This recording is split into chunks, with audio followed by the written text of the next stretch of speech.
வணக்கம், welcome to பவித்ராஸ் அடுப்படி. இன்னைக்கு நம்ம பார்க்க போகிறது 2 வடை ரெசிபி பார்க்க போகிறோம். ஒன்று மோர்குழம்பு வடை, ரெண்டாவது தயிர் வடை. பஞ்சு போல வடை எப்படி செய்யுதுன்னு பார்ப்போம். வாங்க போகலாம். இன்னைக்கு செய்ய போகிற ரெசிபி மோர்குழம்பும் வடையும், தயிர் வடை தனியாக செய்ய போகிறோம். இப்போ மோர்குழம்புக்கு தேவையானது என்னென்னு பார்த்துடலாம். நான் மோர்குழம்புக்கு ஒரு 3 பச்சை மிளகாய் எடுத்து வச்சுருக்கேன், கருவேப்பிலை, ஒரு துண்டு தேங்காய், ஒரே ஒரு வெங்காயம் பொடியா, துவரம்பருப்பும் பச்சரிசியும் ஒவ்வொரு ஸ்பூன் ஊற வச்சு அதை எடுத்து வச்சுக்கோங்க. தாளிக்கிறதுக்கும் சீரகம், இதில் போட்டு அரைக்கிறதுக்கும் கொஞ்சம் சீரகம் எடுத்து வச்சுக்கோங்க. ஒரு துண்டு இஞ்சி, அதே மாதிரி ஒரு 1/4 ஸ்பூன் மிளகு, ஒரு 4 காஞ்ச மிளகாய் தாளிக்கிறதுக்கு, மெயினாக பெருங்காயம் தூள் இதுக்கு. இப்போ இது எப்படி செய்ய போகிறதுன்னு நம்ம பார்த்துக்கலாம். நான் ஒரு கிளாஸ் உளுத்தம்பருப்பு எடுத்து அதில் 2 பச்சை மிளகாய், உப்பு தேவையான அளவு போட்டு அரைச்சி வச்சுருக்கேன். இதில் வேறு நம்ம எதுவும் சேர்க்கல. இப்போ வெங்காயம் வடைக்கு, இது தயிர் வடைக்கு நான் ஒரே ஒரு கேரட் திருவி வச்சுருக்கேன். மோர் குழம்புக்கு 1 கப் தயிர் எடுத்துருக்கேன். இப்போ எப்படி செய்யலான்றது பார்ப்போம். இந்த துவரம்பருப்பு, பச்சரிசி போட்டுடுங்க, சீரகம், இஞ்சி, மிளகு, 3 பச்சை மிளகாய், தேங்காய். இப்போ இது போய் நம்ம நைஸாக அரைச்சிட்டு வந்துடலாம். வாங்க. இப்போ பாருங்க, நான் இது அரைச்சி எடுத்துன்னு வந்துட்டேன். இதுலேயே நம்ம 1 கப் தயிர் எடுத்துருக்கேன். அந்த தயிரும் இதில் போட்டு ஒரே ஒரு பீட் பண்ணி வந்துடுறது. இப்போ இந்த மாவுலேயே நான் கொஞ்சம் தயிர் வடைக்கு எடுத்துக்கிறேன்.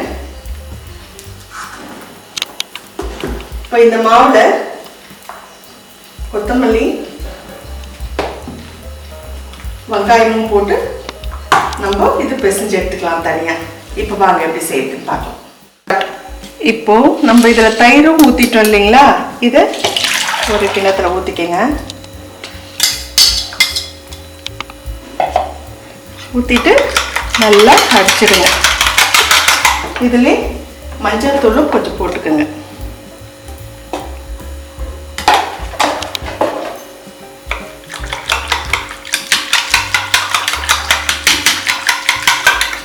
இது அவ்வளோதான். இப்போ எண்ணெய் போட்டிருக்கேன். எண்ணெய் போட்ட உடனே சீரகம்,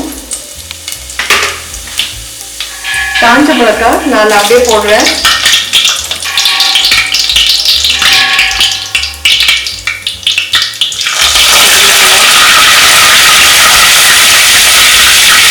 நான் வெங்காயம் ஒன்றையும் அரைச்சி வச்சுருக்கேன்.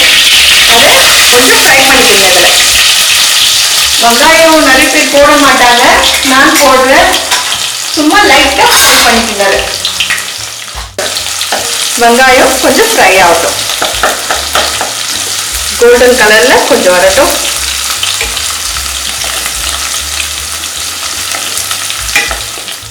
இப்போ இது நல்லா பொரிச்சிச்சு. இப்போ நம்ம கலக்கி வச்சுட்டு இதில் எடுத்து ஊற்றிக்கணும்.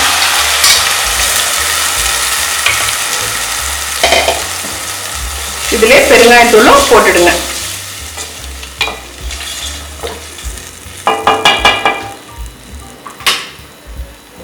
கொத்தமல்லியும் போட்டுடுங்க.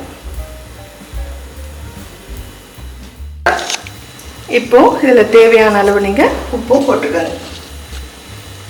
மோர் குழம்பு ஒரு கொதி தான் வரணும். கொதி வந்தோடனே நம்ம வடையை சுட்டு இந்த மோர் குழம்புல நம்ம போட்டுக்கலாம். இப்போ கொதி வந்துடுச்சு. இப்போ இது நம்ம இறக்கி வச்சுட்டு வடை போட்டுக்கலாம். எப்படி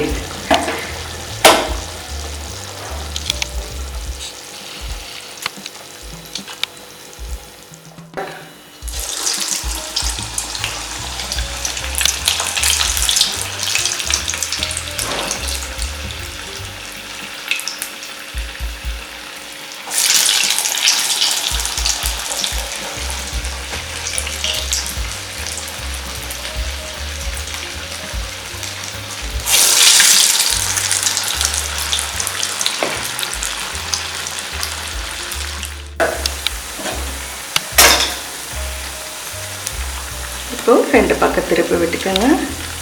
கொஞ்சம் சிவந்துட்டோம். இப்போ உங்களுக்கு வடை ரெடி ஆயிடுச்சு.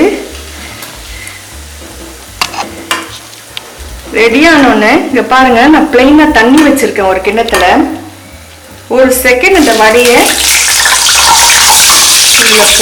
போட்டு எடுத்த உடனே மோர் குழம்புல போட்டுடுங்க. உங்களுக்கு சூப்பராகிடும்.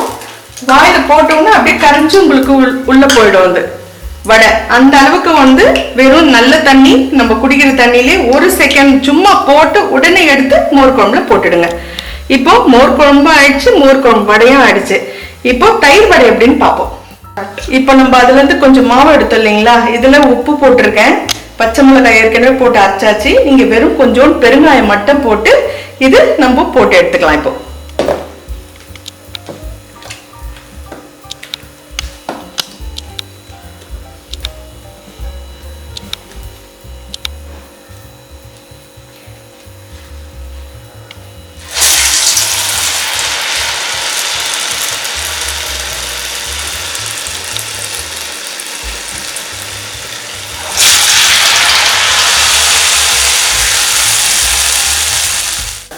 இப்போ இந்த வடையும் உங்களுக்கு ரெடி ஆயிடுச்சு.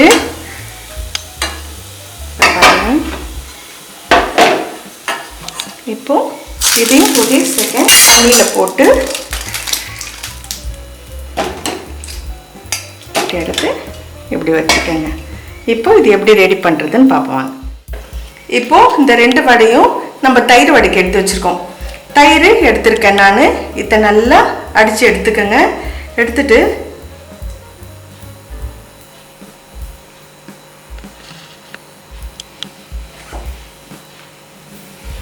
மேலே கேரட்டும்